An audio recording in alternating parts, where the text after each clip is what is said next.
광주 지역 한 백화점의 고가 브랜드 매장에서 중고 제품을 새 제품처럼 판매했다는 논란이 불거졌습니다. 매장 측이 다른 사람에게 팔았다가 다시 반납받은 제품을 재판매했다는 것인데요. 어떤 내용인지 김호 기자가 취재했습니다. 광주의 한 백화점 버버리 매장에서 지난해 12월 선물용으로 약 200만 원짜리 핸드백을 산 고모 씨. 선물을 받은 지인으로부터 당혹스러운 연락을 받았습니다.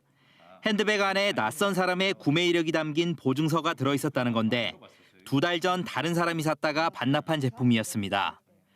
새 거가 아니다라는 거고 보증서도 2개였고 그다음에 더스트백에서도 립스틱 자국도 있었고. 고 씨가 항의하자 매장 측은 보증서를 제거하지 못한 실수라며 환불해줬습니다. 이와 함께 해당 제품은 하루 만에 환불된 핸드백으로 품질에는 이상이 없다고 설명했습니다. 이에 고 씨는 반품된 제품을 알리지 않고 판매했을 뿐 아니라 흠집난 중고품을 판매했다고 주장하고 있습니다. 매장에서 점원과 확인했을 때는 문제가 없었는데 실제 받아본 핸드백에는 선명한 흠집이 있었고 제품 손상을 막기 위한 보호제도 없었다는 겁니다. 그거를 거기 그 자리에서 포장을 했더라면 아무 문제가 없었죠. 근데 갖고 들어가서 한참을 기다리다가 저희는 받아갖고 왔단 말이죠. 이에 대해 버버리 측은 고객과 점원이 확인한 제품을 포장 판매한 게 맞다며 왜 제품에 흠집이 있는지 등에 대해서는 뚜렷하게 설명하지 않았습니다. 전문가들은 명품 브랜드의 경우 높은 품질을 전제로 고가 정책을 펴고 있는 만큼 환불이나 반품된 이력이 있다면 사전에 알려야 한다고 지적합니다. 만약에 반품이나 교환된 제품 같은 경우에는 시중가보다 저렴한 가격으로 다른 루트를 통해서 판매하는 것이 적절합니다.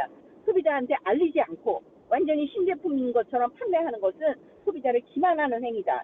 버버리 측은 반품된 제품을 소비자에게 고지할 의무는 없다면서 여러 차례 환불된 제품이라도 자체 검수 결과 새 제품과 같다고 판단되면 이를 알리지 않고 판매할 수 있다고 밝혔습니다. 이재명 대표의 체포동의안이 부결될 거다. 이런 관측이 많았던 만큼 오늘 표결 결과는 뜻밖이란 평가가 많습니다. 예상보다 이탈표가 많았던 탓인데 이 가운데는 광주 전남 지역 국회의원 표도 일부 포함된 것으로 보여 지역 정가에 거센 후폭풍이 예상됩니다. 이어서 박지성 기자입니다. 결과는 예상을 크게 벗어났습니다. 가 139표, 부 138표, 기권 9표, 무효 11표로서 부결되었음을 선포합니다. 더불어민주당 소속 169명의 의원 전원이 참석한 이재명 대표의 체포동의안 표결에 최소 30표 이상 이탈표가 발생했습니다. 이 대표의 정치적 입지는 타격이 불가피해졌습니다. 관심은 광주 전남 지역 정가에 미칠 파장입니다. 수도권 의원들을 중심으로 다수의 이탈표가 발생한 것으로 보이지만 광주 전남 비명계 의원 일부도 이른바 단일 대오에서 벗어난 것으로 추정됩니다. 지난 주말 이 대표는 호남의 비명계 의원들을 1대1로 만나 표단속에 나섰지만 이탈표를 완전히 막지는 못한 것으로 분석됩니다. 결국 검찰이 체포동의안을 또다시 청구하면 결과를 장담할 수 없는 상황이 됐습니다. 당장 호남에서는 친명과 비명 그룹의 충돌이 뚜렷해질 것으로 보입니다. 표를 통해서 확인이 됐기 때문에 대표직 사퇴를 둘러싼 당무위 결정, 윤리 당무위 결정이 아마도 친명계와 비명계 간의 본격적인 대결의 장이 열리는 첫 번째 고비가 될 것 같습니다. 가결 같은 부결로 이어진 이번 체포동의안 표결 결과가 오는 6월로 예정된 이낙연 전 대표의 귀국 시기에 영향을 미칠지도 지역 정가에 관심입니다. 오는 10월 목포를 주 경기장으로 하는 전남에서는 전국체전이 열릴 예정인데요. 그런데 목포의 일부 숙박업소가 체전에 참가하는 선수단들의 숙박 예약을 받지 않고 있어 선수단이 소가리를 하고 있습니다. 어찌 된 영문인지 김광진 기자가 취재했습니다. 오는 10월 열리는 전국체전을 위한 주 경기장입니다. 경기장 골격이 대부분 완성됐고 잔디 운동장과 트랙 등을 조성하기 위한 기초 공사가 한창입니다. 공사 진척률은 82% 수준입니다. 6월 말까지 모든 공사를 완료하고 그 나머지 기간에는 혹시 미진한 부분이 있다든가 아니면 이제 시운전하고 하는 기간 그 정도로 한 25일 정도 잡고 있습니다. 그런데 정작 경기에 참여할 선수나 임원들은 숙소를 잡지 못해 걱정이 태산입니다.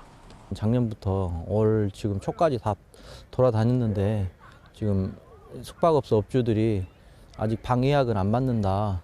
나중에 연락한다. 지금 그러고만 하고 있고. 일부 숙박업소는 선수단의 예약 취소를 통보하기도 했습니다. 절대 예약을 받아주지를 않습니다. 우리 전남 같은 경우에도 심판 숙소라든지 우리 선수들 숙소가 한 100여 개 정도 필요하거든요. 객실이. 저희들도 예약을 아예 못하고 있습니다. 목포의 상당수 숙박업소들이 예약을 거부하는 상황. 전국체전 기간 선수단과 관광객이 몰릴 경우 숙박료가 올라 업체들이 낮은 가격의 예약을 잡지 않으려 하기 때문으로 목포시는 보고 있습니다. 목포시는 이에 대해 모니터링 감시 요원과 함께 숙박 요금을 지속적으로 조사하고 목포시 홈페이지에 요금 현황을 게시하겠다고 밝혔습니다. 저희가 앞으로 이렇게 돌아다니면서 이렇게 좀 영업주분들 이렇게 참여도 좀 독려하고 있고 저희도 이렇게 길거리 홍보 캠페인이라든지 협조 공문들 이렇게 발송을 할 계획이 있습니다. 올해 전국체전에 참여하는 선수와 임원들은 대략 3만여 명. 목포 전국체전이 숙박업소들의 방 예약 거부라는 난관에 부딪히며 자칫 이미지 실추를 가져오는 것은 아닌지 우려가 커지고 있습니다.